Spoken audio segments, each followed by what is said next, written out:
नमस्कार दोस्तों, आज मैं आपके लिए एक कहानी लेके आई हूँ जिसका नाम है लक्ष्य का निर्धारण।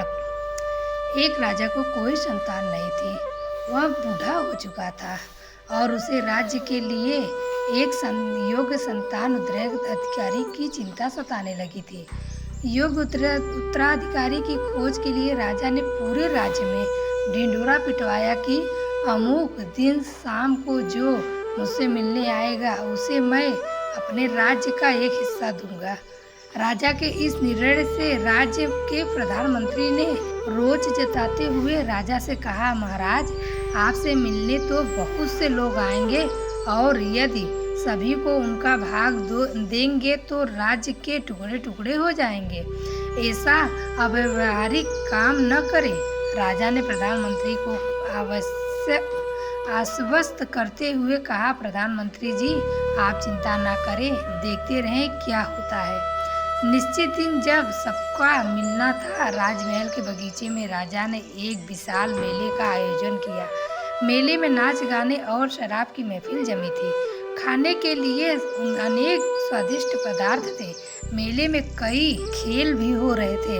राजा से मिलने आने वाले कितने ही लोग नाच गाने में अटक गए, कितने ही सुरा सुंदरी में, कितने ही आश्चर्यजनक खेलों में मशगूल हो गए तथा कितने ही खाने पीने, घूमने फिरने के आनंद में डूब गए। इस तरह समय बीतने लगा, पर इन सभी के बीच में एक व्यक्ति ऐसा भी था जिसने किसी चीज की तरफ देखा भी नहीं, क्योंकि उसके मन में निश्चित ध्येय था कि उसे राजा से मिलना ही है। इसलिए वह बगीचा पार करके राजमहल के दरवाजे पर पहुंच गया। पर वह खुली तलवार लेकर दो चौकीदार खड़े थे।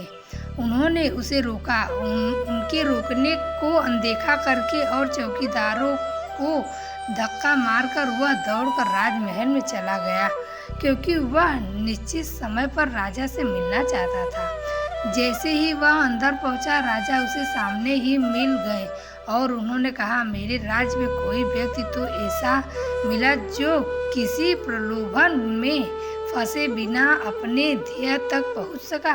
तुम्हें मैं आधा नहीं, पूरा राज बांट दूंगा। तुम मेरे उत्तराधिकारी बनोगे।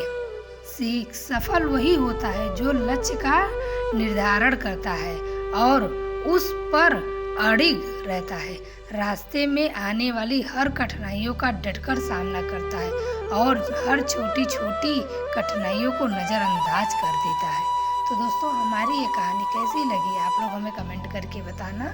फिर मिलेंगे ऐसी ही छोटी सी कहानी के साथ। तब तक लिए नमस्कार।